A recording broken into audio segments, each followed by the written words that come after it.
Mga katambay, mga kababayan, kamusta po ang lahat? Sana po nasa mabuti po tayong kalagayan. Samahan niyo po muli ang inyong lingkod, si Katambay Manong po, para po magkomento po sa inyo. Magandang umaga po muna, tanghali, hapon, gabi, madaling araw po sa atin lahat, saan man sulok ng mundo o bansa tayo naroon. Naway maingatan po tayo mga kababayan. Ito po, komentuhan po natin mga tambay. Naglabas na po ng video ang Malacanang na ang First Lady daw po ay talagang nasa Pilipinas mga katambay. Dahil pinangunahan daw ng First Lady Araneta, ni First Lady Lisa Araneta, ang papugay sa mga kababaihan mga katambay, yung papugay. Tingnan po natin ang kaganapan at tingnan po natin ang PTV4. Naglabas po sila ng video na ang ating First Lady raw po ay nasa Pilipinas at meron pang event na dinaluhan mga katambay. Ito ay sinasabi po ng mga kababayan natin na isa na naman daw po itong hindi makatotohanan mga kababayan. Tingnan po natin, panoorin po natin, komentuhan po natin. At meron pa palang isa mga tambay, panoorin natin yung yung AI video po na gawa. Ang ating mga kababayan na mahuhusay gumawa ng AI ay gumawa na rin po ng video para po doon sa talumpati. Dahil hindi po nakikita ang First Lady na nagsasalita ng live. Ito pa mga tambay, umpisahan na po natin. Binigyang pugay ni First Lady Liza Araneta Marcos ang mga kababaihan sa pagdiriwang ng Buwan ng Mga Kababaihan. Sa isang pagtitibon sa Malacanang kasama ang mga Lady Ambassador at may bahay ng mga pinuno ng diplomatic missions ng Pilipinas. Ipinunto ni First Lady Marcos ang kahalagahan ng mga kababaihan sa pamumuno at ang kanilang kakayahang magbigay ng lakas at direksyon sa mga komunidad. Ang presensya niya ng mga kababaihan ay hindi lamang isang simbolo, may kapangyarihan ito na maging boses ng bansa at maging inspirasyon para sa mga kababaihan tungo sa tagumpay. Yan lang po ang binigay na update ng Malacanang mga tambay ng PTV4. Hindi na po nag-live na salita, hindi po pinarinig ang salita doon sa pagpupugay sa Malacanang sa mga kababaihan mga tambay, at karamihan po ay ang kasama ron ay mga diplomat po na mga bansa-bansa, mga tambay, mga kababaihan, mga kagalang-galang. Pero walang statement, walang salita ang First Lady. Pero ang AI po ay may salita po ang First Lady sa AI. Ito po yung ginawa po ng mga mahuhusay na IT. Mga tambay, ang First Lady Marcos, first live daw po, nag-live na raw po, ayon po rito sa AI. Hindi po totoo ito, fake po ito. Pero nag-live daw po. Panoorin din po natin yung live na fake. Talagang mga Pilipino. Mga nagsabing na-detained daw ako sa US. Teka, umpisa natin, mga tambay. Talagang mga Pilipino Sa mga nagsabing na-detained daw ako sa US. Di po yun totoo. Sa mga DDS dyan na naghahanap kay First Lady, manood kayo at pumayag na siyang mag-live dito para mawala ang mga akusasyon ninyo na na-detained siya sa US. Nasaan na ba siya? So tatawagin ko na po ang ating mahal na First Lady. Please welcome our honest First Lady, Liza Marcos. So guys, ito na ang ating inaabangan na makita ang ating mahal na Reyna sa live. Ako na mag-video para walang daya.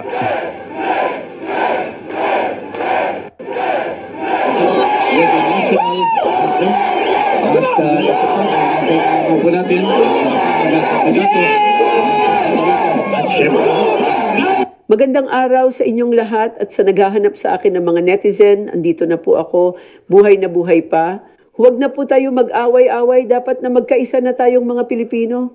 Iisa lang ang kulay ng ating bungo, kulay puti. Sa mga nagsabing na-detained daw ako sa US. Di po yun totoo. Nakulong lang ako kunti. Naharang pala ako ng matagal. Kaya please pigilan nyo na ang kakagawa ng mga fake news na yan. Di yan ikakaunlad ng bayan. Mabuti pa kumain kayo ng mikmik para lumakas kayo. So since nakita nyo na ako na nag-live sa camera, kailangan ko nang bumalik uli sa US. Isang araw lang kasi bakasyon ko sa Pinas at kakain pa ako ng ice candy. Ay, nako talaga. AI lang po yan, mga kabayan. Hindi po totoo yan. Pero, tuloy ginagawa pong katatawanan po ngayon ng First Lady. Dahil nga po sa ginagawa ng palasyo na talagang ayaw po nila talagang iparinig at ipakita ng live. Katulad po nito, gumawa ng AI. Ang mga ang mga kababayan natin na mahusay sa AI technology, ayan, gumawa na po ng live speech ang First Lady. Kasama pa sila General Torre at si Laila De Lima, mga tambay. Bilhin niyo yung cameraman para daw maging totoo. Kaya yan po nakakalungkot di ba mga kababayan? Yung bang napakadali mo namang gawa ng paraan. Napakadali. Wala pang isang oras tapos na yan Di ba? Napakadali. Lahat kasi ng asset, lahat ng pera, lahat kontrolado ng gobyerno, pati media. Pero, wala man lang ibinibigay sa taong bayan at hindi po nakikita ng mga Pilipino sa mga alyansa. Walang alyansa, walang mga hindi nakakasama ng presidente ng live sa mga pinupuntahan, sa mga gathering, sa mga kung ano-anong mga event ng Pangulong Marcos wala po ang kanyang First Lady, Di ba? Tapos bigla na lang po maglalabas ang PTV4. Na ang First Lady ay nasa palasyo. Hindi na umalis ng palasyo ang First Lady, mga tambay. Napakatagal na po. Matatapos na po ang buwan ng Marso. Ilang oras na lang po, Abril na. Pero hindi pa rin lumalabas ng palasyo ang First Lady, mga tambay. Nananatiling nasa palasyo. Lahat po yan. Nung nakaraan, lumabas naman pala nung nakaraan. Dahil umati naman po nung nakaraan, saan po? Sa Boy Scouts. Girl Scout in the Philippines ba? Yung Girl Scout, doon po umati sa mga Girl Scout Tapos nung nakaraan, picture naman po. Parang nagsalo-salo naman po sa Malacanang. Meron naman pong picture. Tapos, nung mga nakaraan din, may family picture naman daw po. Ngayon naman, ito naman po, meron na pong video na nilabas po. Ito naman po ay pinasinayan po ang mga kababaihan po. Binigyan na pugay ang mga kababaihan. Kasama po mga diplomat na mga kababaihan, mga tambay. Ibang klase. Pero umuugong-ugong din po, mga kababayan, sa social media na yan daw po ay peke na naman. Fake news na naman daw po yan. At fake video ang inilabas daw po ng Malacanang. Dahil umuugong din po sa social media na yan po ay luma na. Luma na raw po. At sinasabi daw po, nakasama pa raw po dyan si dating Executive Secretary Attorney Vic Rodriguez. Mga tambay, may katotohanan kaya yan? Ano naman kaya ang sasagot ng USEC ng PCO? Na sinasabi pong attack dog ng mga Duterte, si Yusek daw po. Ano naman kaya masasabi rito sa bagong video, mga katambay, na ipinalabas po mismo ng PTV4. Ang First Lady ay nasa Malacanang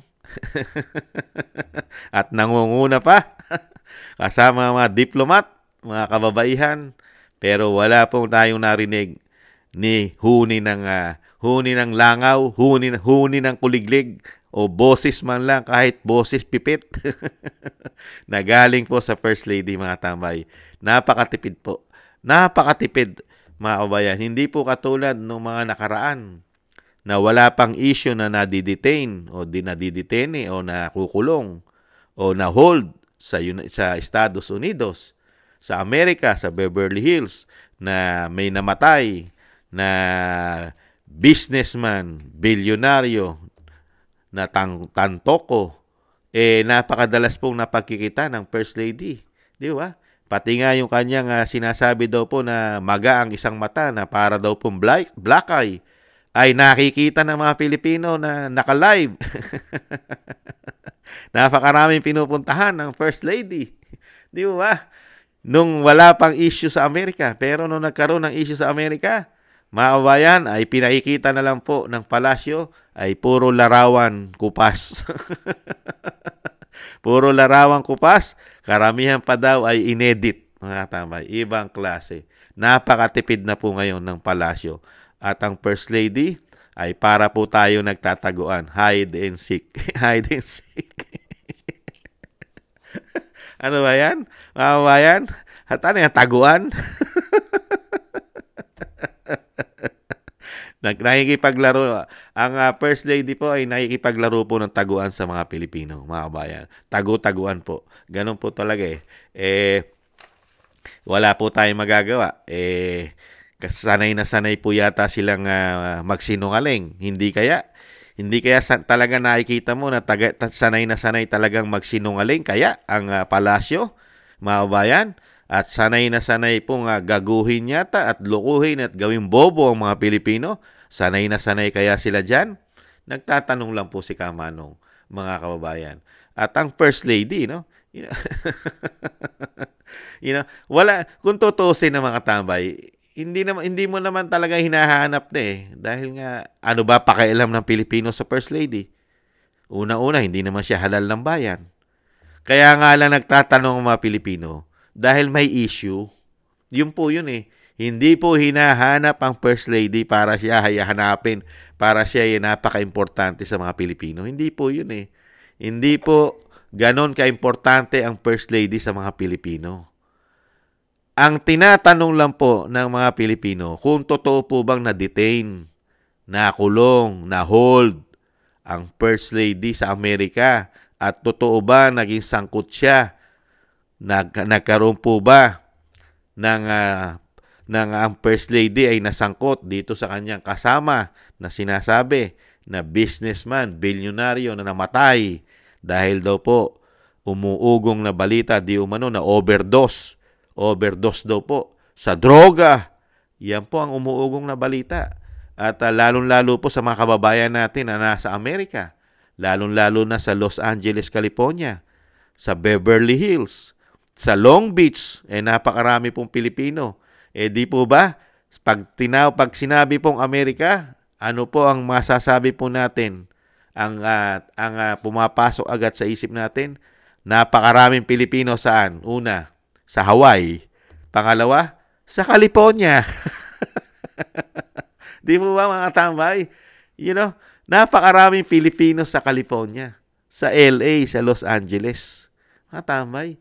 Meron ka pa ba bang maitatago dyan na issue? Kaya nga po ang hinahanap ng Pilipino, yung kasagutan. Totoo ba? Totoo ba ang First Lady ay na-hold? Under investigation ba ang First Lady sa Amerika? Yun lang naman ang tinatanong ng mga Pilipino. Ngayon, kung hindi totoo at sinasabi nyo hindi totoo at fake news, ang First Lady dumating na sa Pilipinas nung Agis pa. Ayon sa USEC, Agis pa raw at napakaaga pa dumating.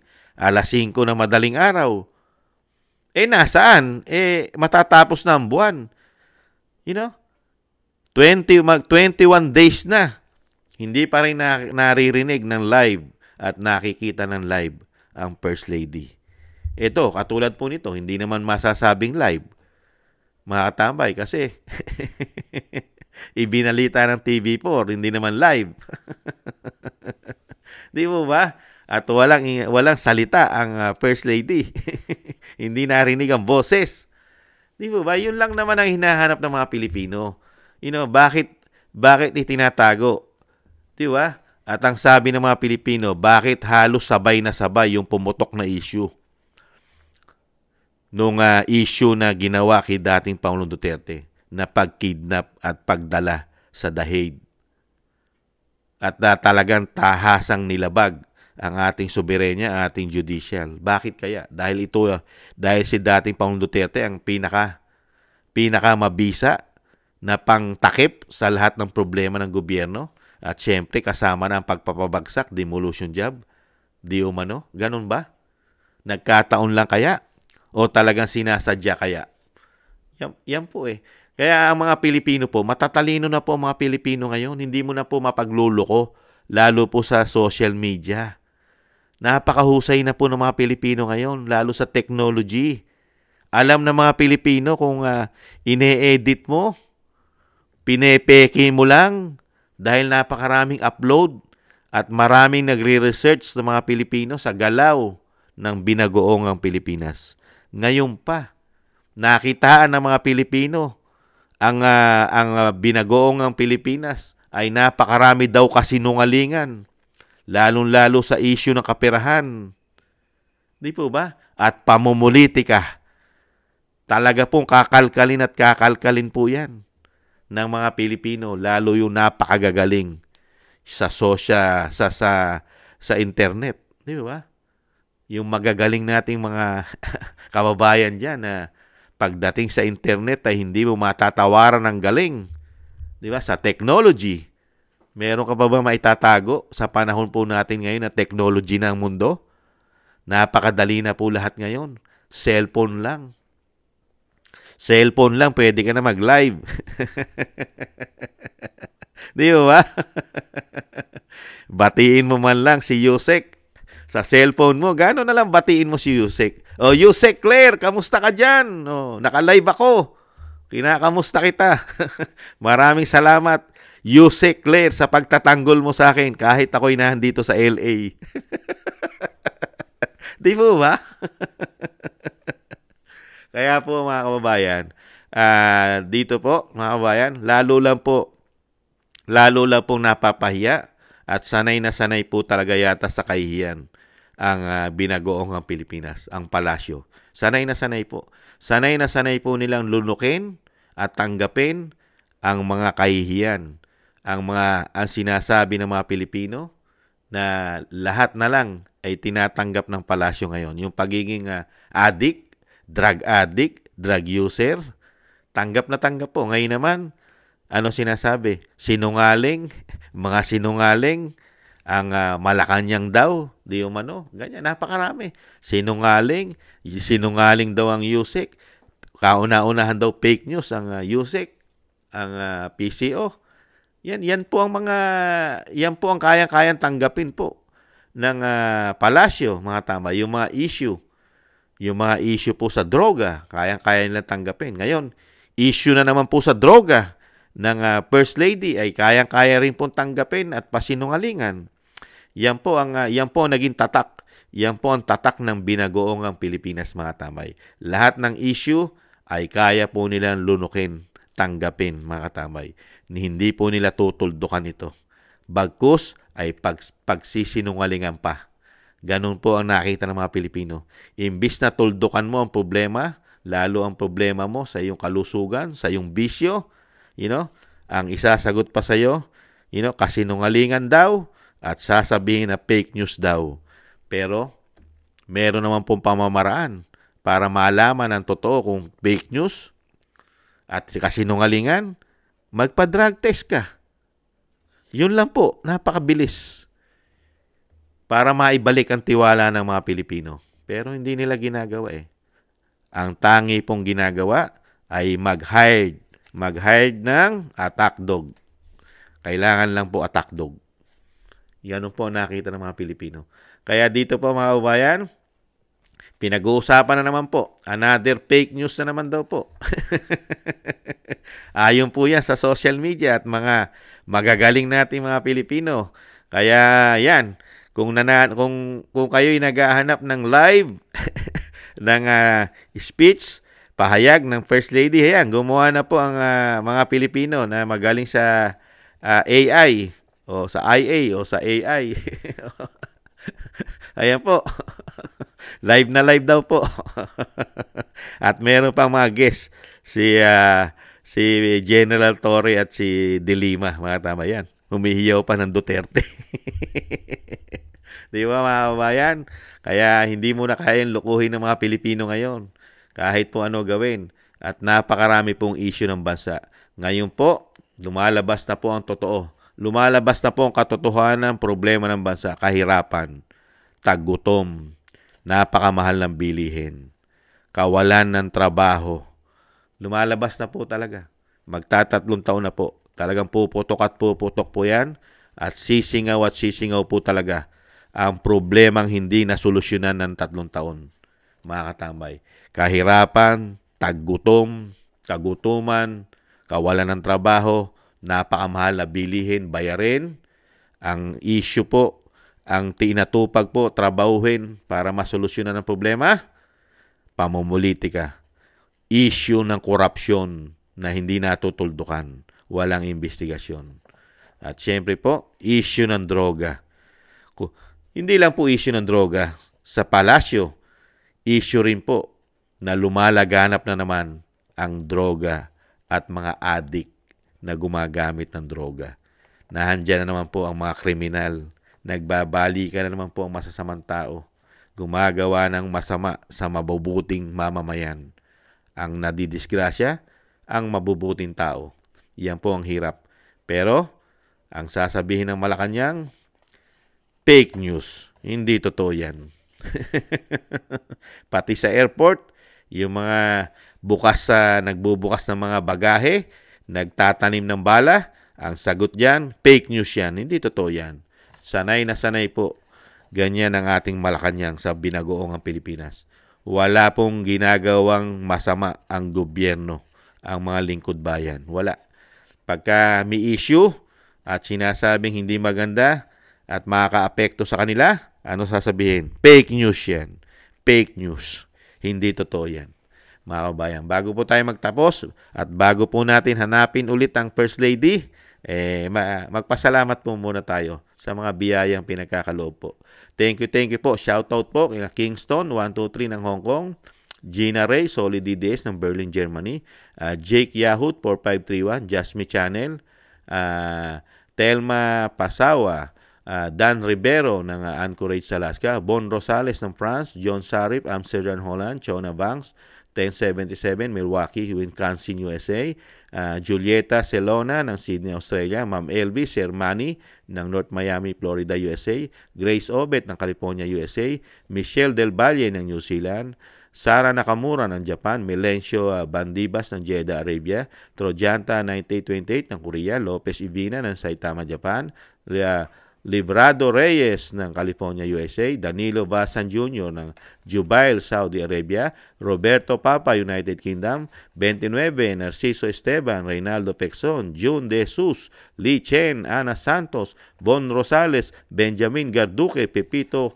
Cabiso, Donaldson Paras ng Canada, LKD 459 ng Belgium, Hermogenes Maramag, Manuel Ramos, Neshrin 85 Kingdom of Saudi Arabia, Richard Macelones, Dennis Velasco, Ani PH Vlog Official, Richard Macelon, Davao City, Roberto Papa, Blackpool, United Kingdom, Pedro Roque ng Ontario, Canada, Feliciana Vergara ng Los Angeles, California, Analisa Besorio ng Saudi Arabia, Mel Caserna ng Israel,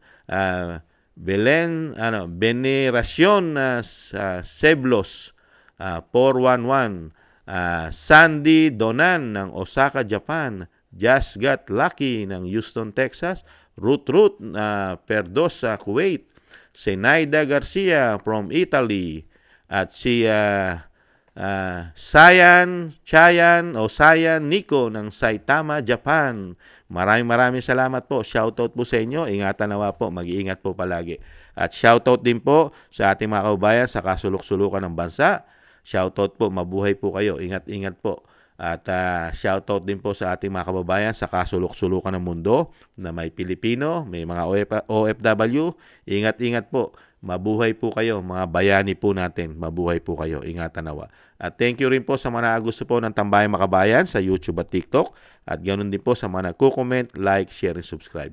Maraming salamat po mga kabayan.